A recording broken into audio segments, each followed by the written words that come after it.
Hey everybody, I want to talk to you about 5 keys to fulfilling your destiny. This is Jason Powell, and it's a pleasure to be able to share this with you today.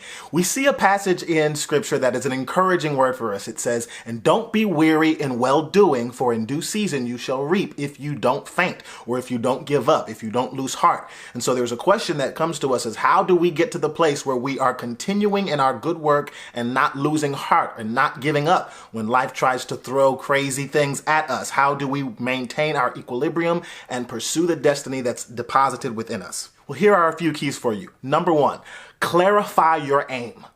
Know what it is that you're after. Discern within your heart, within your soul. Maybe that's through prayer. Maybe that's through meditation. Maybe that's through knowing and being in tune with an introspective analysis of your talents and your desires and your skills and how they all work together. Get a hold of what your aim is. Identify a target. Clarify your aim. Get a goal in your mind. And let that be a goal that is solidified in your heart. That's something that is bigger than just what your intellect could conceive, but something that is connected to your heart as well. So clarify your aim. And when you clarify your aim, you now have a target to hit. How can you aim for a specific result if you don't know what result you're after? How can you move forward in a direction if you don't know what destination you actually want to reach? So it's important to clarify your aim. Number 2, daily remind yourself of your aim. Every day that you wake up in the morning, you've got to remember what it is that you're after. What's important to you? What is the passion and the values that stir in your heart that are important to you? Every day you've got to wake up in the morning and remember that today is another opportunity to move in the direction of your aim, to move in the direction of your mission and your purpose. But you've got to clarify it daily so that it stays hot, so that it stays fresh in your mind and in your perspective.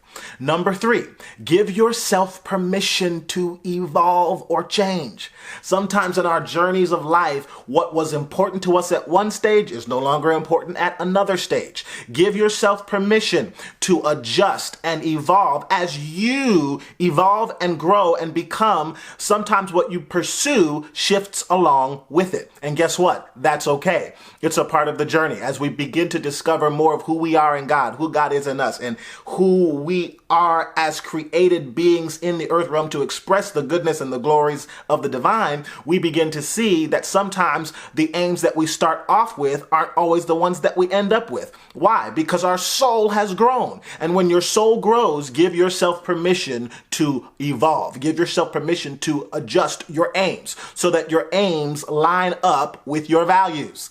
If your aims no longer line up with your values, they're not worth pursuing, because then in the end, it will be incomplete and it will not be fulfilling.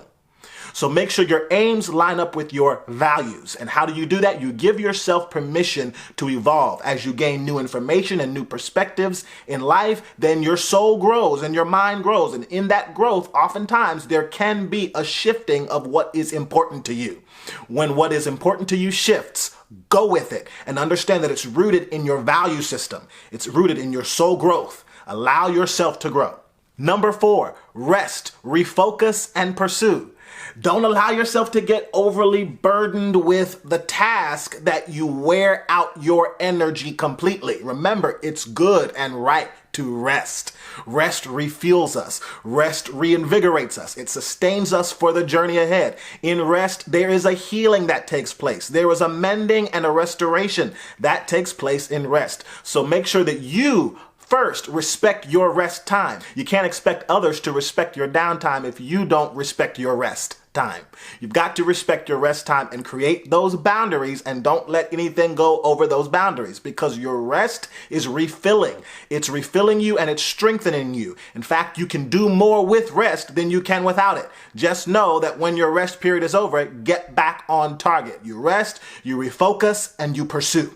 After your rest period, you become more energized and you're able to clarify more exactly what it is that you're after, what's important to you, spirit, soul, body, in every area of your life. So rest, refocus, and then get back to it. Pursue. And in the process of resting and refocusing and pursuing, thank God for the divine fulfillment that is already at hand. In other words, know that what you're after, what stirs in your heart, the value system and the intention that's within you is a secured reality in the realm of spirit. Now, after this, what do? You've got to go back to number one, clarify your aim. And with this process in repeat motion, in repeat circulation, then you wake up one day and you realize that you've been successively moving toward the divine fulfillment of your destiny. And your action and your behaviors and your way of thinking is simply an avenue through which spirit is manifesting it. So when we are in alignment in these core ways, utilizing these keys for fulfilling destiny, we are seeing that we are literally conduits through which spirit is using to manifest good in the world. Use these 5 keys in your life and keep on repeatedly using them for every stage of your journey that you find yourself on. And before you know it, you are moving into the demonstration of more and more of the divine destiny that resides within you. Be blessed. Much love. Hope you were blessed by this.